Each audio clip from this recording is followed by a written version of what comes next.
Hi friends, ಈ ವಿಡಿಯೋಗೆ ಮರೀದೆ ಒಂದು ಲೈಕ್ ಅನ್ನ ಮಾಡಿ. ಅದೇ ರೀತಿ ಯಾರಾದ್ರೂ ಸಬ್ಸ್ಕ್ರೈಬ್ ಮಾಡಿಲ್ಲ ಅಂತಂದ್ರೆ ಸಬ್ಸ್ಕ್ರೈಬ್ ಮಾಡ್ಕೊಂಡು ಪಕ್ಕದಲ್ಲಿರುವ ಬೆಲ್ ಐಕಾನ್ ಅನ್ನು ಒತ್ತಿ ಆಲ್ ಅಂತ ಪ್ರೆಸ್ ಮಾಡ್ಕೊಳ್ಳಿ. ನೆನ್ನೆ ಎಪಿಸೋಡ್ ಹೆಂಗಿತ್ತು, ನಿಮ್ಮ ಒಪಿನಿಯನ್ ಏನು? ಅದ್ರ ಜೊತೆಗೆ ಕಾವ್ಯ, ರಜತ್ತು, ಮಾಳು ನಿಜವಾಗ್ಲೂ ಡೆಡಿಕೇಶನ್ ಅನ್ನೋದು ಒಂದು ಟಾಸ್ಕ್ಗೋಸ್ಕರ ನೆಕ್ಸ್ಟ್ ಲೆವೆಲ್ ಅಂತ ಅನ್ನಿಸ್ತು. ತುಂಬಾ ಬೋರಿಂಗ್ ಎಪಿಸೋಡ್ಸ್ ಗುರು. ಬಿಗ್ ಬಾಸ್ ಕಂಟೆಂಟೇ ಇಲ್ಲ, ಬರೀ ಒಂದು ಮೆಣಸಿನ್ಕಾಯಿ ಟಾಸ್ಕ್ ಅನ್ನ ಇಟ್ಕೊಂಡು ಒಂದು ಎಪಿಸೋಡ್ ಎಲ್ಲ ಡ್ರ್ಯಾಗ್ ಮಾಡಿ ಎಂಡ್ ಮಾಡಿದ್ರು. ತುಂಬಾ ಬೋರಿಂಗ್ ಆಗಿತ್ತು. ನಿಮ್ಮ ಒಪಿನಿಯನ್ ಏನು ಅಂತ ಕಮೆಂಟ್ ಮಾಡಿ. ಅದ್ರ ಜೊತೆಗೆ ವೋಟಿಂಗ್ ಲೈನ್ ಯಾಕೆ ಓಪನ್ ಮಾಡಿಲ್ಲ, ಬಿಗ್ ಬಾಸ್ ಏನು ಮಹಾ ನಾಟಕ ಆಡ್ತಾ ಇದ್ದಾರೆ ಅನ್ನೋದ್ರ ಬಗ್ಗೆ ಮಾತಾಡೋಣ. ರಜತ್ ಮತ್ತೆ ಚೈತ್ರ ಅವರು ಇಬ್ರು ವೈಲ್ಡ್ ಕಾರ್ಡ್ ಕಂಟೆಸ್ಟೆಂಟ್ ಆಗಿ ಕನ್ಫರ್ಮ್ ಆದ್ಮೇಲೆ ಸುದೀಪ್ ಅಣ್ಣ ಒಂದು ಮಾತು ಹೇಳಿದ್ರು, ರಜತ್ ಮತ್ತೆ ಚೈತ್ರ ಅವರು ಇಬ್ರು ಮನೇಲಿ ಇರ್ಬೇಕಾ ಇರಬಾರ್ದು ಅನ್ನೋದು ನಿಮ್ಮ ಕೈಯಲ್ಲಿದೆ ಅಂತ. ಅದ್ರ ಜೊತೆಗೆ ಲಾಸ್ಟ್ ವೀಕ್ ನೋಡಿದ್ರೆ ಒಂದು ಬಿಗ್ ಟ್ವಿಸ್ಟ್ ಇದೆ, ಮುಂದಿನ ವಾರ ಒಂದು ದೊಡ್ಡ ಟ್ವಿಸ್ಟ್, ಹಂಗೆ ಹಿಂಗೆ ಅಂತ ಹೇಳಿದ್ರು. ಈಗ ಅದನ್ನೆಲ್ಲ ಇದು ಮಾಡಿದ್ರೆ ಈ ವೋಟಿಂಗ್ ಲೈನು ಓಪನ್ ಆಗದೆ ಇರೋದು ನೋಡಿದ್ರೆ ಒಂದಕ್ಕೊಂದು ಇವಾಗೇನೋ ಆ ಟ್ವಿಸ್ಟು, ಮಹಾ ಟ್ವಿಸ್ಟು ಹೆಂಗಿರುತ್ತೋ ಏನೋ ನಾನು ವೆಯ್ಟ್ ಮಾಡ್ತಾ ಇದ್ದೀನಿ. ರಿವೀಲ್ ಮಾಡ್ತಾರ ಇಲ್ಲ ಏನು, ನಮ್ಮ ಜನ ನಿಮ್ಮ ಕೈಯಲ್ಲಿದೆ ಅಂತಂದ್ರೆ ಜನದ ಕೈಯಲ್ಲಿ ಅವರಿಬ್ರು ಇರ್ಬೇಕಾ ಇರಬಾರ್ದ ಅಂತ ಇದು ಮಾಡ್ತಾರ, ಇಲ್ಲ ವೀಕೆಂಡ್ ಅಲ್ಲಿ ಬಂದಿರ್ತಕ್ಕಂಥ ಆಡಿಯನ್ಸ್ ಕೈಯಲ್ಲಿ ಓಟ್ ಹಾಕ್ಸ್ಬಿಟ್ಟು ಆಚೆ ಕಳಿಸ್ತಾರ, ಇಲ್ಲ ಇಟ್ಕೊಂತಾರ, ಇಲ್ಲ ಮನೆ ಒಳಗಡೆ ಬಿಗ್ ಬಾಸ್ ಮನೆ ಒಳಗಡೆ ಇರ್ತಕ್ಕಂಥ ಕಂಟೆಸ್ಟೆಂಟ್ಸ್ ಕೈಯಲ್ಲಿ ಓಟ್ ಹಾಕ್ಬಿಟ್ಟು ಇರ್ಬೇಕಾ ಇರಬಾರ್ದ ಅಂತ ಇಟ್ಕೊಂತಾರ. ಆ ಬಿಗ್ ಟ್ವಿಸ್ಟ್ ಏನು ಅಂತ ಗೊತ್ತಿಲ್ಲ. ಆ ಥರ ಇಲ್ಲ ಅಂತಂದಿದ್ರೆ ವೋಟಿಂಗ್ ಲೈನ್ ಓಪನ್ ಮಾಡಬೇಕಾಗಿತ್ತು. ವೋಟಿಂಗ್ ಲೈನ್ ಓಪನ್ ಮಾಡಿಲ್ಲ ಅಂತಂದ್ರೆ ಮೇ ಬಿ, ಇಲ್ಲ ಅಂತಂದ್ರೆ ನೆಕ್ಸ್ಟ್ ವೀಕ್ ಫ್ಯಾಮಿಲಿ ವೀಕ್ ಇರಬೇಕು. ಅದಕ್ಕೋಸ್ಕರ ಯಾಕೆ ಎಲಿಮಿನೇಟ್ ಮಾಡೋದು, ಫ್ಯಾಮಿಲಿ ವೀಕ್ ನೋಡ್ಕೊಂಡು ಹೋಗ್ಲಿ ಅಂತ ಅಂದ್ಬಿಟ್ಟು ಅದಕ್ಕೋಸ್ಕರನೂ ಈ ತರ ವೋಟಿಂಗ್ ಲೈನ್ ಓಪನ್ ಮಾಡದೇ ಇರ್ಬೋದು. ಇನ್ನೊಂದೇನಪ್ಪ ಅಂತಂದ್ರೆ ಬಿಗ್ ಬಾಸ್ ಒಂದು ಸಮ್ ಕಂಟೆಸ್ಟೆಂಟ್ಸ್ ಅನ್ಕೊಂಡಿರ್ತಾರೆ, ಈ ವಾರ ಇಂಥವ್ರನ್ನ ಎಲಿಮಿನೇಟ್ ಮಾಡೋಣ ಇಲ್ಲ ಹಿಂಗೆ ಅಂತ ಪ್ಲಾನ್ ಮಾಡ್ಕೊಂಡಿರ್ತಾರೆ. ಮೇ ಬಿ ಅವ್ರು ಅನ್ಕೊಂಡಿರೋ ಕಂಟೆಸ್ಟೆಂಟ್ ನಾಮಿನೇಷನ್ಸ್ ಬಂದಿಲ್ವೇನೋ, ಅದಕ್ಕೋಸ್ಕರನೂ ಬಿಗ್ ಬಾಸ್ ಬೇಕಾದ್ರೆ ಈ ತರ ಡ್ರಾಮಾ ಮಾಡ್ತಾ ಇರ್ಬೋದು. ತುಂಬಾ ಅದು ಒಂಥರ ಹೆಂಗೆ ಅಂತಂದ್ರೆ ಏನು ಹೇಳಕ್ಕಾಗೋದಿಲ್ಲ. ಬಿಗ್ ಬಾಸ್ ವಿಚಾರದಲ್ಲಿ ಎಕ್ಸ್ಪೆಕ್ಟ್ ದಿ ಅನ್ಎಕ್ಸ್ಪೆಕ್ಟೆಡ್ ಅಂತ ಹೇಳ್ಬಿಟ್ಟಿದ್ದಾರೆ. ಈಗ ನೋಡಿದ್ರೆ ಆಲ್ರೆಡಿ 74 days ಆಗೋಗಿದೆ. ಕಂಟೆಸ್ಟೆಂಟ್ಸ್ ನೋಡಿದ್ರೆ ತುಂಬಾ ಇದ್ದಾರೆ. ಈಗ ಟಾಪ್ 6 ಇಟ್ರು ಕೂಡ ಇನ್ನಿರೋ 4-5 ವಾರಕ್ಕೆ ಡಬಲ್ ಎಲಿಮಿನೇಷನ್ಗಳೇ 2-3 ಸಲ ಇಡಬೇಕು. ಹಂಗ್ ಬಂದ್ರೆ ಟಾಪ್ 6 ಆಗೋದು. ಇದು ಹೆಂಗೆ ಪ್ಲಾನ್ ಮಾಡ್ತಾ ಇದ್ದಾರೆ ಬಿಗ್ ಬಾಸ್ ಟೀಮು, ನಿಜವಾಗ್ಲೂ ಒಂದಂತೂ ಅರ್ಥ ಆಗ್ತಾ ಇಲ್ಲ. ಎಕ್ಸ್ಪೆಕ್ಟ್ ದಿ ಅನ್ಎಕ್ಸ್ಪೆಕ್ಟೆಡ್ ಅಂತ ಅಂದ್ಬಿಟ್ಟು ಇರೋ ಸೀಸನ್ ಎಲ್ಲ ವರಸ್ಟ್ ಮಾಡ್ತಾವ್ರೆ ಗುರು. ವರಸ್ಟ್ ಅಂದ್ರೆ ವರಸ್ಟ್ ಮಾಡ್ತಾವ್ರೆ. ಒಂದು ಪ್ಲಾನಿಂಗ್ ಇಲ್ಲ, ಏನೂ ಇಲ್ಲ. ತುಂಬಾ ಸಖತ್ತು ಬೇಜಾರು ಮಾಡ್ತಾ ಇದ್ದಾರೆ. ತುಂಬಾ ಬೇಜಾರು ಅಂದ್ರೆ ತುಂಬಾ ಬೇಜಾರು ಬಿಗ್ ಬಾಸ್ ಟೀಮು.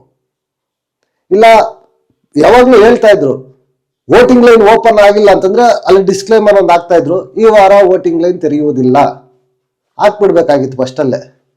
ಏನು ಇಲ್ಲದೆ, ಇಂಟಿಮೇಷನ್ ಇಲ್ಲದೆ ಈ ತರ ಮಾಡಿದ್ರೆ ಏನ್ ಅನ್ಕೋಬೇಕು ಆಡಿಯನ್ಸ್? ಬಿಗ್ ಬಾಸ್ ನೋಡೋ ಆಡಿಯನ್ಸು ತುಂಬಾ ಕನ್ಫ್ಯೂಸ್ ಆಗ್ತಾರೆ. ಇಲ್ಲ ಮೇ ಬಿ ಇವತ್ತೇನಾದ್ರೂ ಓಪನ್ ಮಾಡಿದ್ರು ಮಾಡ್ಬೋದು. ತುಂಬಾ ಚಾನ್ಸಸ್ ಕಡಿಮೆ ಇದೆ ಗುರು, ಇವತ್ತು ಓಪನ್ ಮಾಡೋದಕ್ಕೆ ತುಂಬಾ ಕಡಿಮೆ ಇದೆ. ಯಾಕಂತಂದ್ರೆ ನೈಟು ಆಲ್ರೆಡಿ 11 ಆಗೋಗಿರುತ್ತೆ. ಆಮೇಲೆ ಓಪನ್ ಮಾಡಿದ್ರೆ ಇನ್ನು ನಾಳೆ ಬೆಳಗ್ಗೆ ಒಂದು 10 ಗಂಟೆವರೆಗೂ ಇಡಬೇಕು. ಅವಾಗ ಯಾರಿಗೆ ಓಟ್ ಹಾಕ್ತಾರೋ ಯಾರು ಓಟ್ ಹಾಕಲ್ವೋ ಅವ್ರಿಗೆ ಗೊತ್ತಿರುತ್ತೆ, ಬಿಗ್ ಬಾಸ್ ಟೀಮ್ಗೆ ಗೊತ್ತಿರುತ್ತೆ ಅಷ್ಟೇ. ಆ ಮೂಮೆಂಟ್ ಅಲ್ಲಿ ಸೆಂಟ್ರಲ್ ಒಂದು ಸ್ವಲ್ಪ ಟಾಪ್ ವರ್ಕ್ ಆಗಿಲ್ಲ ಅಂತಂದ್ರೆ ಮುಗ್ದೋಯ್ತು. ಬೇಕಾದ್ರೆ ಟಾಪ್ ಅಲ್ಲಿರೋ ಕಂಟೆಸ್ಟೆಂಟ್ ಬಾಟಮ್ ಅಲ್ಲಿ ಕೂಡ ಇರ್ತಾರೆ ವೋಟಿಂಗ್ ಪ್ರಕಾರ ಹೋದ್ರೆ. ಬಟ್ ಕ್ಲಿಯರ್ ಕಟ್ ನನಗನ್ನಿಸ್ತಾ ಇದೆ ಗುರು, ಕೆಲವೊಬ್ಬರನ್ನ ಪುಷ್ ಮಾಡೋದಕ್ಕೋಸ್ಕರ ಮಾಡ್ತಾ ಇದ್ದಾರಾ ಇದೆಲ್ಲ ಅಂತ ಅನ್ನಿಸ್ತಾ ಇದೆ. ಯಾಕಂತಂದ್ರೆ ವೋಟಿಂಗ್ ಆರ್ಡರ್ ನೋಡಿದ್ರೆ ಈ ಸಲ ಸ್ವಲ್ಪ ಬೇಕಾಗಿರೋ ಕಂಟೆಸ್ಟೆಂಟ್ಸೇ ಇದ್ದಾರೆ ಬಿಗ್ ಬಾಸ್ಗೆ. ಅದೇ ಮಾಳುನೋ ಇನ್ನೊಬ್ರು ಮತ್ತೊಬ್ರು ಬೇರೆ ಯಾರಾದ್ರೂ ಇದ್ದಿದ್ರೆ ಮುಲಾಜೆ ಇಲ್ದಿರ ಬಿಗ್ ಬಾಸ್ ಟೀಮು ಕಳಿಸ್ತಾ ಇದ್ರು ಅಂತ ನನ್ಗೆ ಅನಿಸ್ತಾ ಇದೆ ಗುರು. ನಿಮ್ಗೇನು ಅನಿಸ್ತಾ ಇದೆ? ಅದರಲ್ಲೂ ಈ ವಾರ ರಜತ್ ಗಲಾಟೆಗಳು ನೋಡಿದ್ರೆ ರಜತ್ನು ಕಳಿಸೋದು ಡೌಟು ಅಂತ ಅನಿಸ್ತಾ ಇದೆ. ಸಿಕ್ಕಾಪಟ್ಟೆ ಡೌಟು ಅಂತ ಅನಿಸ್ತಾ ಇದೆ. ಅಶ್ವಿನಿ ವರ್ಸಸ್ ರಜತ್ ಆಗಿದ್ದು ನೋಡ್ಬೇಕು ಗುರು, ಇದು ಏನ್ ಮಾಡ್ತಾರೆ ಏನು ಅಂತ. ಇವತ್ತು ನೈಟ್ ಎಪಿಸೋಡ್ ಆದ್ಮೇಲೆ ಒಂದು ಕ್ಲಿಯರ್ ಕಟ್ ಕ್ಲಾರಿಟಿ ಬರುತ್ತೆ. ನಾಳೆ ಶೂಟಿಂಗ್ ಶುರು ಆದ್ಮೇಲೆ ಆ ಬಿಗ್ ಮಹಾ ಟ್ವಿಸ್ಟ್ ಏನು ಅಂತ ಅದು ಗೊತ್ತಾಗುತ್ತೆ. ನೋಡೋಣ ಏನು ಆ ಬಿಗ್ ಟ್ವಿಸ್ಟ್ ಏನು ಕೊಡ್ತಾರೆ ಏನು ಇಲ್ಲ ಅಂತಂದ್ರೆ ಈ ವಿಲನ್ ಮಾತಾಡ್ತಾನಲ್ಲ ವಾಯ್ಸು, ಅದೇ ತರ ಅಟರ್ ಫ್ಲಾಪ್ ಆಗುತ್ತೋ ಗೊತ್ತಿಲ್ಲ, ನೋಡ್ಬೇಕು. ಇನ್ನು ನೆನ್ನೆ ಎಪಿಸೋಡ್ಗೆ ಬಂದ್ರೆ ನೆನ್ನೆ ಎಪಿಸೋಡ್ ತುಂಬಾ ಬೋರಿಂಗ್ ಗುರು. ಬೋರಿಂಗ್ ಅಂದ್ರೆ ಬೋರಿಂಗ್. ನೆನ್ನೆ ಎಪಿಸೋಡಲ್ಲಿ ಏನೂ ಇಲ್ಲ, ಬರೀ ಆ ಕಿಚ್ಚನ ಚಪ್ಪಾಳೆದು ಎತ್ಬಿಟ್ಟಿದ್ದಾರೆ ಅಂತ ಅಂದ್ಬಿಟ್ಟು ಚೈತ್ರ ಮತ್ತೆ ಸ್ಪಂದನ ಅವ್ರು ಸ್ವಲ್ಪ ಹೊತ್ತು ಮಾತಾಡ್ಕೊಂಡು ಅದನ್ನ ಹುಡ್ಕಾಡ್ಕೊಂಡು ಅದ್ರಲ್ಲಿ ಸ್ವಲ್ಪ ಕಾಲ ಕಳೀತಾರೆ. ಅದಾದ್ಮೇಲೆ ಮೆಣಸಿನ್ಕಾಯಿ ಟಾಸ್ಕು. ಆ ಮೆಣಸಿನ್ಕಾಯಿ ಟಾಸ್ಕಲ್ಲಿ ಸುಮ್ಮನೆ ಗುರು ಕರೆಕ್ಟಾಗಿ 40 ಮಿನಿಟ್ಸ್ ಮಾಡ್ತಾರೆ ಗುರು, ಬರೀ ಮೆಣಸಿನ್ಕಾಯಿ ಟಾಸ್ಕನ್ನ. ಏನು ಅಷ್ಟೊಂದು ಡ್ರ್ಯಾಗ್ ಮಾಡೋ ಅವಶ್ಯಕತೆ ಇತ್ತಾ ಒಂದು ಎಪಿಸೋಡು? ಅದಕ್ಕೋಸ್ಕರ ಮೆಣಸಿನ್ಕಾಯಿ ಟಾಸ್ಕ್ಗೋಸ್ಕರ ಅದು ಮಾಡಿದ್ರು ಪರವಾಗಿಲ್ಲ, ಹೋದ್ರೆ ಹೋಗ್ಲಿ. ಅದ್ರಲ್ಲಿ ತುಂಬಾ ಗಲಾಟೆ ಏನಾದ್ರು ಆಯ್ತಾ, ಫೈರ್ ಆಯ್ತಾ, ಕಂಟೆಂಟ್ ಬಂತಾ? ಏನೂ ಇಲ್ಲ. ಅವ್ರು ಹೋಗ್ತಾರೆ ಆಗ್ತಾರೆ. ಸ್ವಲ್ಪ ಹೇಳ್ಬೇಕು ಅಂತಂದ್ರೆ ಸ್ವಲ್ಪ ನೋಡೋದಕ್ಕೆ ಚೆನ್ನಾಗಿದೆ. ಕಾವ್ಯ ಮತ್ತೆ ರಕ್ಷಿತಾ ಅವ್ರಿಬ್ರದ್ದು ಸ್ವಲ್ಪ ಚೆನ್ನಾಗಿತ್ತು. ಇವ್ರು ಅವ್ರನ್ನ ಕಾಲು ಎಳಿತಾ ಇದ್ರು, ಇವ್ರು ಅವ್ರನ್ನ ಕಾಲು ಎಳಿತಾ ಇದ್ರು, ಸ್ವಲ್ಪ ಚೆನ್ನಾಗಿತ್ತು. ಇನ್ನು ಅದನ್ನ ಬಿಟ್ರೆ ಎಲ್ಲ ಅದೇ ಇದು. ಈಗ ಗಿಲ್ಲಿಗೆ ಹೋಗ್ಬಿಟ್ಟು ಯಾರಿಗೆ ನೀವು ವಿಲನ್ ಆಗಿ ಮಾಡ್ತೀರಾ ಅಂತಂದ್ರೆ ಈ ಕಡೆ ಅಶ್ವಿನಿ ಮತ್ತೆ ಧ್ರುವಂತ್ ಅಂತಾನೆ ಹೇಳೋದು. ಆ ಕಡೆ ರಘು ಅಣ್ಣಗೆ ಹೋಗಿ ಕೇಳಿದ್ರೆ ಈ ಕಡೆ ಗಿಲ್ಲಿ ಮತ್ತೆ ಅಶ್ವಿನಿ ಅಂತಾನೆ ಹೇಳೋದು. ಹೊಸದೇನು ಇಲ್ಲ ಅದ್ರಲ್ಲಿ. ತುಂಬಾ ಒಂಥರ ಸಖತ್ ಬೇಜಾರಾಯ್ತು ಗುರು. ನನ್ನ ಎಪಿಸೋಡ್ ಮಾತ್ರ 2 ವರ್ಷ ತರ ಇತ್ತು. ಎಷ್ಟು ಮಾತಾಡ್ಕೊಂಡ್ರೆ ಅಷ್ಟೇ ಕಡಿಮೆ ಆ ಎಪಿಸೋಡ್ ಬಗ್ಗೆ. ಅದಾದ್ಮೇಲೆ ನೆಕ್ಸ್ಟು ಯಾರಿಗೆ ಜಾಸ್ತಿ ಹಾರಗಳು ಬಂದಿರುತ್ತೋ ಅವ್ರಿಬ್ಬರನ್ನ ಸೆಲೆಕ್ಟ್ ಮಾಡಿ ರಜತ್ ಮತ್ತೆ ಈ ಕಡೆ ಅಶ್ವಿನಿ ಮೇಡಮ್ ಇಬ್ಬರನ್ನ ಒಂದೊಂದು ತಂಡಕ್ಕೆ ನಾಯಕರಾಗಿ ಮಾಡಿ ಇಬ್ಬರು ಟೀಮಲ್ಲೂ ಒಂದು 6 ಜನನ ಕೊಟ್ಬಿಟ್ಟು ಸವಾಲುಗಳನ್ನ ಕೊಡ್ತಾ ಇರ್ತೀನಿ. ಕಾಲಕ್ಕೆ ಬಿಗ್ ಬಾಸ್ ಸವಾಲುಗಳು ಕೊಡ್ತಾ ಇರ್ತಾರೆ.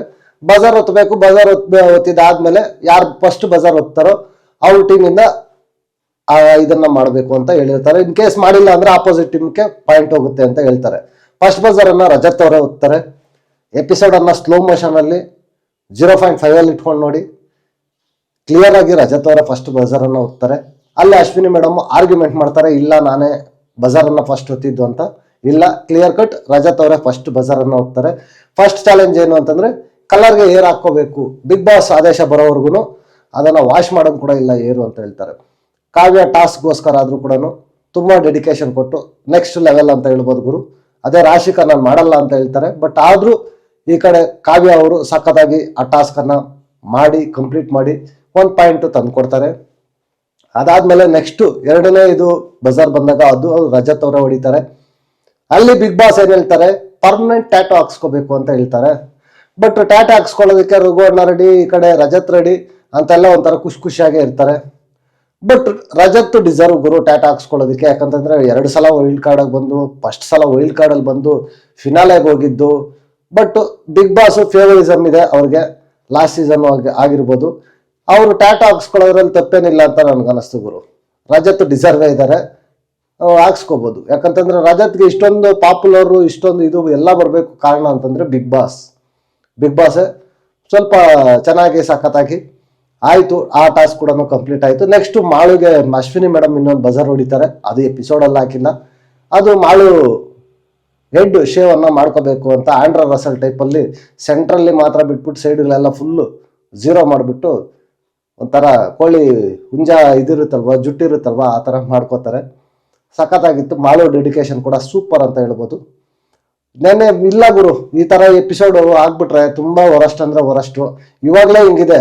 ನೆಕ್ಸ್ಟ್ ವೀಕ್ ಆ ಫ್ಯಾಮಿಲಿ ವೀಕ್ ಅಂತೂ ಬಂತು ಅಂತಂದ್ರೆ ಆ ವೈಲಿನ್ನು, ಆ ಅಳ್ಳೋದು, ಆ ಎಮೋಷನ್ ನೋಡಿದ್ರೆ ಇನ್ನೂ ವರಸ್ಟ್ ಆಗ್ಬಿಡುತ್ತೆ ಇದು ಎಪಿಸೋಡ್.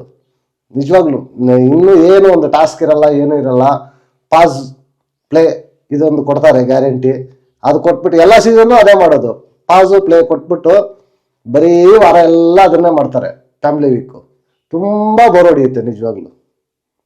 ಈ ತರ ಆದ್ರೆ ತುಂಬಾ 85 ಡೇಸ್ ಆದಾಗ ಈ ತರ ಬ್ಯಾಕ್ ಟು ಬ್ಯಾಕ್ ಒಂಥರ ವರಸ್ಟ್ ವೀಕ್ಸ್ ಆಗ್ತಾ ಇದ್ರೆ ತುಂಬಾ ಕಷ್ಟ. ಅದ್ರಲ್ಲಾದ್ರೂ ವೀಕೆಂಡ್ ಆದ್ರೂ ಎಲಿಮಿನೇಷನ್ ಇಟ್ಟು ಸರ್ಪ್ರೈಸ್ ಇಟ್ಟು ಏನಾದ್ರು ಮಾಡ್ತಾರೆ ಅಂತಂದ್ರೆ ವೋಟಿಂಗ್ ಲೈನ್ ಓಪನ್ ಮಾಡಿದ್ರೆ ಡ್ರಾಮಾ ಮಾಡ್ಕೊಂಡು ಕೂತವ್ರೆ. ಏನೋ ಗುರು ನಿಜವಾಗ್ಲೂ big boss expect the unexpected ಅಂತ ಅಂದ್ಬಿಟ್ಟು ಎಲ್ಲ ವರಸ್ಟ್ ತರ ಮಾಡ್ತಾ ಇದ್ದಾರೆ. ನೋಡ್ಬೇಕು ನಿಮ್ಗೆ ಏನ್ ಅನ್ಸುತ್ತೆ ಗೈಸ್. ಈ ವಿಡಿಯೋ ಕೆಳಗಡೆ ಕಮೆಂಟ್ ಮಾಡಿ. ನೆಕ್ಸ್ಟ್ ವಿಡಿಯೋದಲ್ಲಿ ಸಿಗೋಣ. Until take care, bye bye, ನಮಸ್ತೆ.